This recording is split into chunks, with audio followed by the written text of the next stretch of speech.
तो आप डिलिजेंटली पैसे बचा रहे हो, थोड़ा थोड़ा करके अपने पिगी बैंक में या फिर बैंक के सेविंग्स अकाउंट में डाल रहे हो।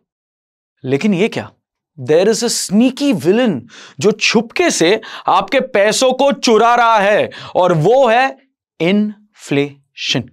हां, इन्फ्लेशन बिल्कुल उस छोटे भाई बहन की तरह है जो छुपके से आता है, थोड़े थोड़े कॉइन्स उठा लेता है और दबे पांव चले जाता है।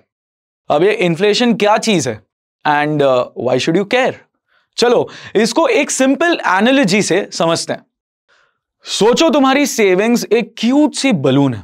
इस बलून के एक्सचेंज में योर ब्रदर एक अच्छा लंच या फिर मूवी टिकट देने को तैयार है।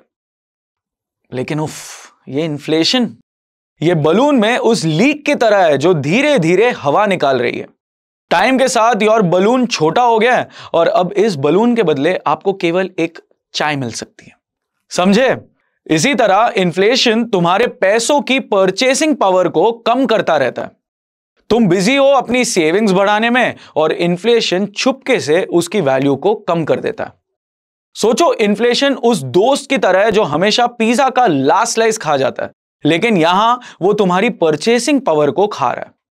मान लो तुम्हारे पास आज 10,000 रुपए और इन्फ्लेशन 5% पर ईयर है, तो अगले साल तुम्हें वही चीजें खरीदने के लिए 10,500 चाहिए होंगी जो तुम आज 10,000 में खरीद सकते हो, और अगले साल और ज्यादा।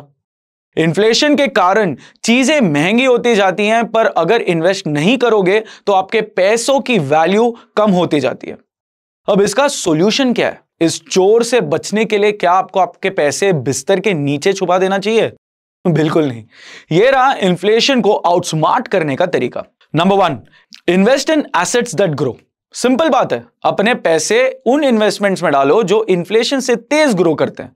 स्टॉक्स, म्यूचुअल फंड्स और रियल एस्टेट में इन्वेस्टमेंट इन्फ्लेशन को बीट करने का अच्छा तरीका हो सकता है। Imagine you are in a game of tag and these investments are your way to stay ahead of inflation, the sneaky tagger. Number 2, consider inflation indexed investments. कुछ इन्वेस्टमेंट प्रोडक्ट्स होते हैं जो इन्फ्लेशन से प्रोटेक्शन ऑफर करते हैं, बिल्कुल उस shield की तरह जो इन्फ्लेशन को रिबाउंड कर देता है। Sounds cool, right? Number 3, regularly review your savings. एक डिटेक्टिव बनो, अपनी सेविंग्स को हमेशा चेक करो कि इन्फ्लेशन के अगेंस्ट वो कैसे परफॉर्म कर रही है। अगर आपकी इन्वेस्टमेंट परफॉर्म नहीं कर पा रही है तो पोर्टफोलियो रीबैलेंस करो। इन्फ्लेशन पर कड़ी नजर रखनी जरूरी है so that it doesn't surprise you later. Number 4, diversify your portfolio. अपने सारे पैसे एक ही इन्वेस्टमेंट में मत डालो, थोड़ा डाइवर्सिफिकेशन रखो।